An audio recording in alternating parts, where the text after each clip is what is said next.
जय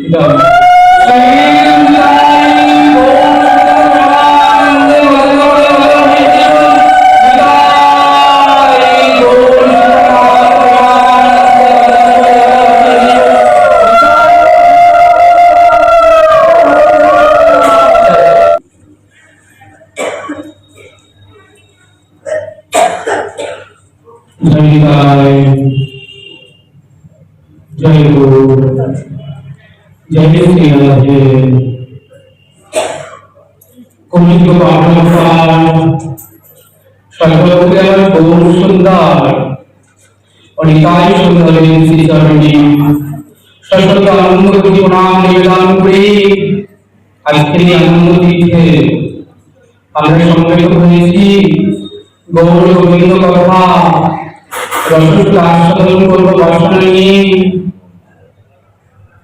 পরমহংস চূড়ামণি পরম পূজ্যপাদ আচার্য বরেন্দ্র কৃষ্ণ লীলাতত্ত্ব রসিক মনীষোত্তম মায়াঙ্ক পুরুষ শিলসুখদেব গোস্বামী চরণ পবিত্র গঙ্গার তীরে ৭,০০০ সন্ত মুনিগণের পরিবেষ্টিত ভাগবতী আসরে ব্রহ্মশাপগ্রস্ত মৃত্যুমুখ পদযাত্রী ভগবান ভগীরথ মহারাজ পরীক্ষিতকে নিরন্তর অমৃতমণি ভাগবত কথা রসুল আস্বাদন করিয়ে চলেছেন।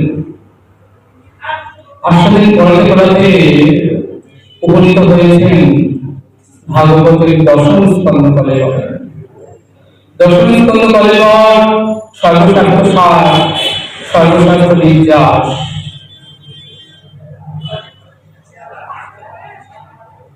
মধুমায়ের সিধাম বৃন্দাবন, বৃন্দাবনের আকাশ মধুর, বৃন্দাবনের বাতাস মধুর, বৃন্দাবনের তরুলতা পশু পক্ষী কীট পতঙ্গ মধুর হইতে অধিক মধুর, তাহা হইতে অধিক মধুর আমার রাধা গোবিন্দের লীলা। সেই রাধা গোবিন্দের লীলা হইতে আরো অধিক মধুর লীলা শ্রবণকারী শ্রোতা ভক্তগণ, সেই সকল শ্রোতা ভক্তবৃন্দের চরণে কোটি নমস্কার। কৃপা করে চরণ ধরি দেহ মস্তকে আমার। মা যশোদার নয়নমণি যিনি বলিলেন প্রাণ, গোপিকা জীবন, রাধিকা রামন, তিনি মধুমায়ের সিধাম বৃন্দাবনে আবির্ভূত হয়ে ৮৪ ক্রোশ ব্রজমণ্ডলের মধ্যে তিনি সপার্শ্বদবৃন্দ সঙ্গে রয়ে মধুর মধুর লীলা করছেন। অনুগ্রহায় ভূতানাং মনুষ্য দেহমাশ্রিতাং ভজতে তাদৃশ ক্রিয়া যা সুত তৎপর ভব। অর্থাৎ অনুগ্রহপূর্বক ভগবান তিনি মধুমায়ের সিধাম বৃন্দাবনে আবির্ভূত হয়ে আজ মধুর লীলা করে চলেছেন। সুখমণি আস্বাদন প্রসঙ্গে অগ্রসর হয়েছেন বামন অবতার প্রসঙ্গে। বলছেন দেব তারা দৈত্যরা দেব দৈত্য মিলে ঠিক করলেন যে সমুদ্র লঙ্ঘন করতে হবে। এখন এই যে সমুদ্র লঙ্ঘন করবেন তাহলে দণ্ড করতে হবে। কাকে দণ্ড করবেন না? মন্থনে দণ্ড করলেন কাকে না? বিন্ধ্যাচল পর্বতকে।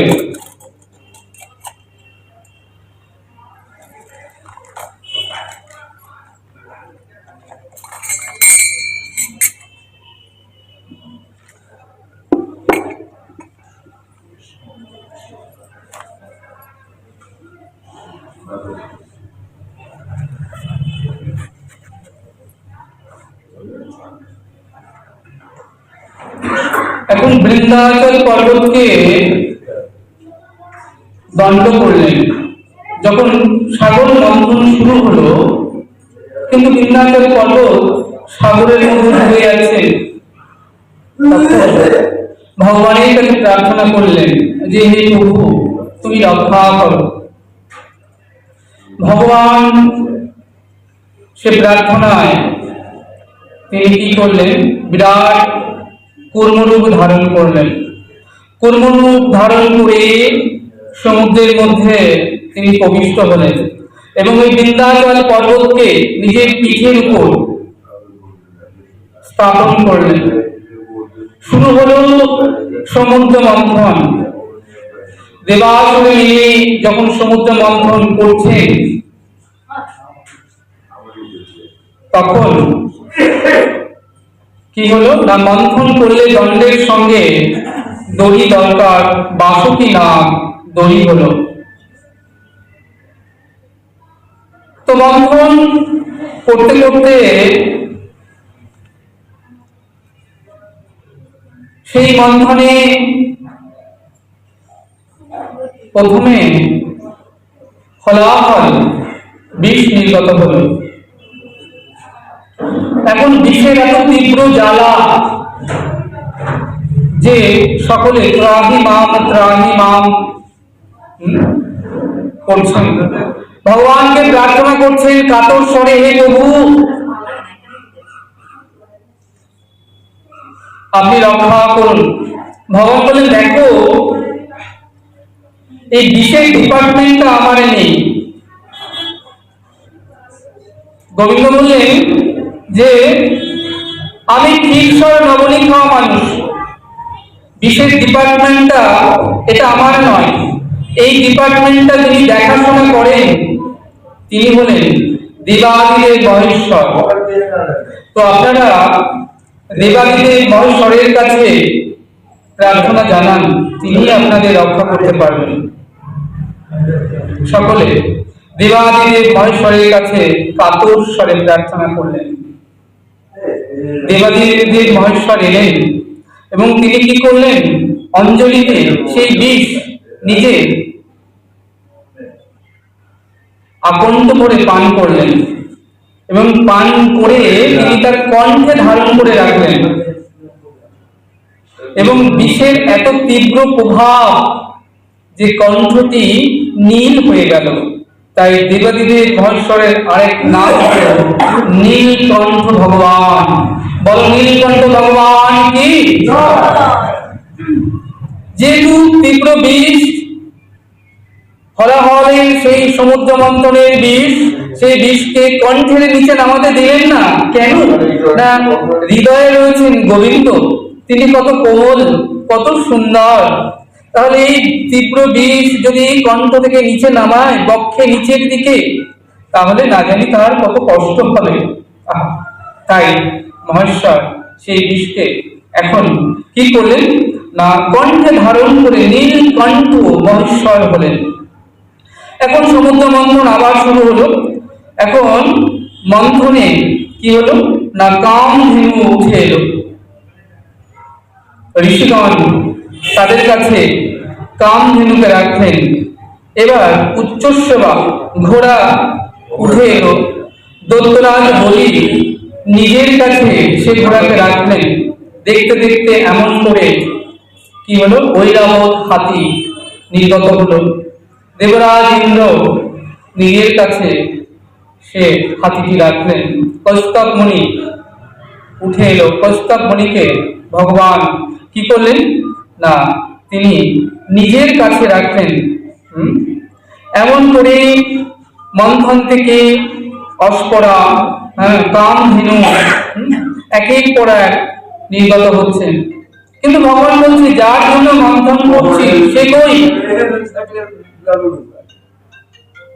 সেই লক্ষ্মী দেবী কোথায়, আর সেই অমৃত কলসি বা কোথায়। এমন সময় ভগবান বললেন দেবাসুরকে যে তোমরা আরো জোরে জোরে মন্থন করো। যখন আরো জোরে মন্থন শুরু হলো, তখন কি হলো জানো না, দেবাদিদেব যখন দেবতারা মিলে মন্থন করছেন, লক্ষ্মীদেবী বলছেন না, এদের জ্বালায় আর এখানে থাকবার কোনো উপায় নেই। তিনি কি করলেন, প্রকটিত হলেন। লক্ষ্মী এত রূপ। তো লক্ষ্মীকে দেখে সকলে মোহিত হলেন, ভাবলেন লক্ষ্মী বোধহয় আমাদের কাছে আসবেন। তো লক্ষ্মী দেবী কি করলেন, তিনি দেবতাদের দিকে এগোলেন। দেবতারা অতি প্রসন্ন হলেন, বললেন বাহ, লক্ষ্মী দেবী আমাদের কাছে আসছে হাতে বড়মালা নিয়ে, হ্যাঁ, কার গলায় বড়মালা পরাবেন। কিন্তু লক্ষ্মী চিন্তা করছেন, তিনি তো চঞ্চলা, তিনি যেখানে সেখানে থাকেন না। আজ লক্ষ্মী দেবী চিন্তা করছেন যে এরা দেবতা বটে, কিন্তু এদের চরিত্র ঠিক নেই, দেবতার লম্পট, তারা মদ সুরা এবং অস্পরী নারীদের নিয়ে মদমত্ত হয়ে থাকেন। তাই আমি এহেন নোংরা স্থানে এদের সঙ্গে কিছুতেই থাকতে পারবো না। তখন তিনি ঘুরে গিয়ে দৈত্যদের দিকে গেলেন। দৈত্যরা প্রসন্ন হলেন, ভাবলেন লক্ষ্মী দেবী বরমালা নিয়ে আসছেন, আমাদের গলায় বরমালা পরাবেন। কিন্তু লক্ষ্মী দেবী চিন্তা করছেন যাদের আসরিক বুদ্ধি সম্পন্ন, যারা অসুর প্রকৃতি, যারা দৈত্য দানবীয় বুদ্ধি, তাদের সঙ্গে লক্ষ্মী দেবী কখনো থাকেন না। তাই চিন্তা করলেন না, এদের সঙ্গে থাকা যাবে না। তখন লক্ষ্মী দেবী কি করলেন, বড়মালা নিয়ে ঋষিদের দিকে এগোলেন। ঋষিরা মনে মনে ভাবছেন বা নিশ্চয়ই এবার তাহলে আমাদের কাউকে বড়মালা নিশ্চয়ই পরাবেন। লক্ষ্মী দেবী মনে মনে চিন্তা করছেন আজ যে যদিও এরা ঋষি, সুন্দর, হ্যাঁ, জ্ঞানী, কিন্তু কি হয়েছে জানো, এরা খুব ক্রোধী, খুব রাগী। সামান্য বিষয়ে যে কোনো কারণে ঋষিরা অভিশাপ দিয়ে দেয়। হ্যাঁ, তাই বলছেন যে জগদগ্নি কুপিত হলেন, পুত্রকে বললেন যাও তোমার মাতার এক কোপে গলাটা ছিন্ন করে দাও। পরশুরাম পিতার আদেশ পেয়ে তিনি কি করলেন, এক কোপে তার মায়ের গলা ছিন্ন করে দিলেন দেহ থেকে। কেন না, পরশুরাম আজ মনে মনে চিন্তা করছেন আমার পিতা যে এই পিতা যার সামর্থ্যবান, তিনি আদেশ করেছেন। দেখো মা, যারা সামর্থ্যবান তারা যদি কোনো কিছু আদেশও করেন, জানবেন যে তার সামর্থ্য আছে। হ্যাঁ, তাই আজকে কি করলেন, পরশুরাম তিনি পিতার আদেশে মার দেহ থেকে ধরটি আলাদা করে দিলেন।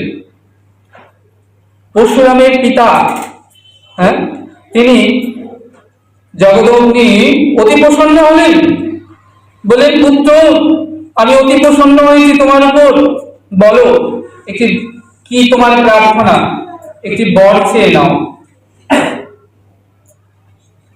পুত্র বললেন, পরশুরাম বলছেন পিতা আপনি যদি আমার উপর প্রসন্নই হয়ে থাকেন তাহলে আমাকে বর দান করুন, আমার মাতাকে পুনরুজ্জীবিত করে দিন।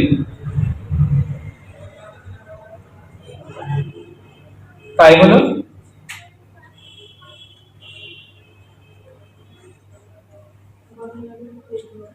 পরশুরামের মাতা তিনি পুনরুজ্জীবিত হলেন। তাই লক্ষ্মীদেবী চিন্তা করছেন যে আমি তো চঞ্চলা, আমি তো যেখানে সেখানে থাকি না, তাহলে বড়মালা নিয়ে কাউকে দিলেন না, না দেবতাদের, না দৈত্যদের, না ঋষিদের, কারুর গলায় যখন বড়মালা পরালেন না। সবার শেষে লাইনে একজন দাঁড়িয়ে আছেন, তিনি চুপচাপ। আজকে লক্ষ্মীদেবী বরমালা নিয়ে এগোলেন তার দিকে। তিনি কে না, তিনি সাক্ষাৎ নারায়ণ। বলছেন লক্ষ্মীদেবী আমার দিকে একটু তাকাও না, একটু তাকাও। নারায়ণ বলছে না। বলছে তাকাবে না, বলছে না। বলছে বলে আমি চললাম। অমনি নারায়ণ বলছে না, দাঁড়াও দাঁড়াও। অমনি কি করলেন, লক্ষ্মীদেবী বরমালাটা বিষ্ণুর গলায় পরিয়ে দিলেন। বললেন লক্ষ্মী কার? লক্ষ্মী যদিও চঞ্চলা, কিন্তু তিনি সদা সর্বদা বিষ্ণুর কাছে স্থির থাকেন। লক্ষ্মী বিষ্ণুর ছিলেন, বিষ্ণুর আছেন এবং নারায়ণের থাকবেন। কিন্তু সেই কোথায় সাগর মন্থন চলছে, কিন্তু যে জন্য সাগর মন্থন করা দেবাসুরে, সেই অমৃত কোথায়? ভগবান বললেন আরো জোরে, আরো জোরে, আরো জোরে করে মন্থন করো।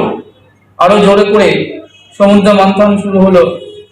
দেখতে দেখতে ধন্বন্তরী ভগবান তিনি অমৃত কলসি নিয়ে তিনি মন্থনে উত্থিত হলেন। তো তিনি যখন উঠে এলেন অমৃত কলসি নিয়ে, দেবতা এবং অসুররা অতি প্রসন্ন হলেন। অসুররা কি করলেন? ধন্বন্তরী হাত থেকে অমৃত কলসি নিয়ে ছুটে পালিয়ে চলে গেলেন। এখন অমৃত নিয়ে দৈত্যরা যখন পালিয়ে গেলেন ছুটে, সব দেবতারা এসে ভগবান শ্রী হরির কাছে কাতর স্বরে প্রার্থনা করলেন। তারা কাঁদতে লাগলেন, হে প্রভু, এই যে আমরা এত কষ্ট করে সাগর মন্থন করে যে অমৃতকে আমরা উত্তোলন করলাম, অসুরেরা সেই অমৃত কলসি নিয়ে ছুটে পালিয়ে চলে গেল।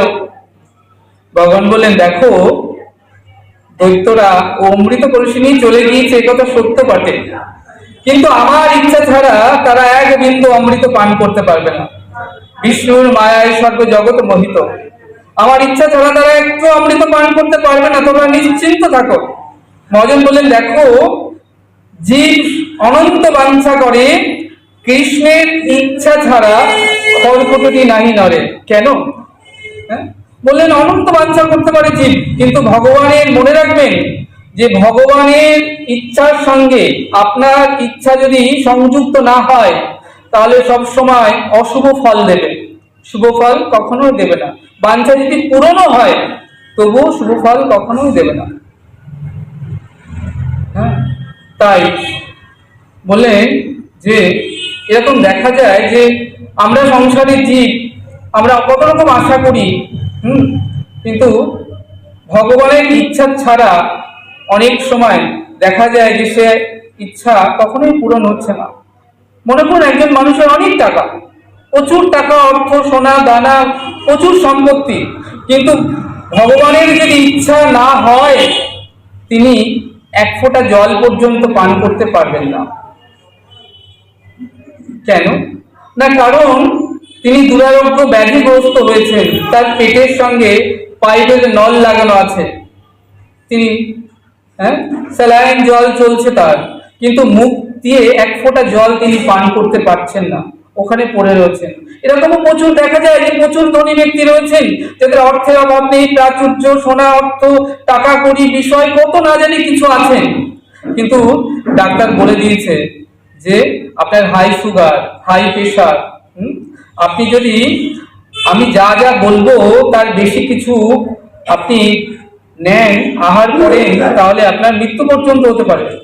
যারা ডায়ালিসিস পেশেন্ট, সংকট অবস্থায় আছে, তাদের তো ডাক্তার দেখুন 500, 700, এমনকি 300 সারাদিনে মিলিগ্রাম জল, 500 গ্রাম জল মেপে দেন যে আপনার সারাদিনে এই 500 গ্রাম জলই হচ্ছে আপনার খাবার, আপনি এর থেকে বেশি জল খেতে পারবেন না। যদি বেশি জল খান কি হবে? তার শরীরটা ফুলে যাবে, তাহলে কি হবে? শরীরে যন্ত্রণা হবে, কারণ জল বেরোবার কোনো জায়গা নেই ডায়ালিসিস ছাড়া। তাহলে আমরা এমন দেখতে পাই যে ভগবানের ইচ্ছা ছাড়া কি হয়, আমাদের ইচ্ছা করলেও সবসময় ইচ্ছা পূরণ হয় না। তাই আজকে বিষ্ণু বললেন যে আমার ইচ্ছা ছাড়া দেখো অসুরদের ইচ্ছা কখনোই পূর্ণ হবে না। তারা যদিও অমৃত কলসি নিয়ে চলে গিয়েছেন, তাই কি করলেন? এখন অসুরেরা নিজেদের মধ্যে মারামারি শুরু করলেন, কে আগে অমৃত পান করবে। একজন আরেকজনকে বলছে, দেখ তোর থেকে আমি বড়, আমি আগে পান করব, আমি শক্তিশালী, আমি বলবান।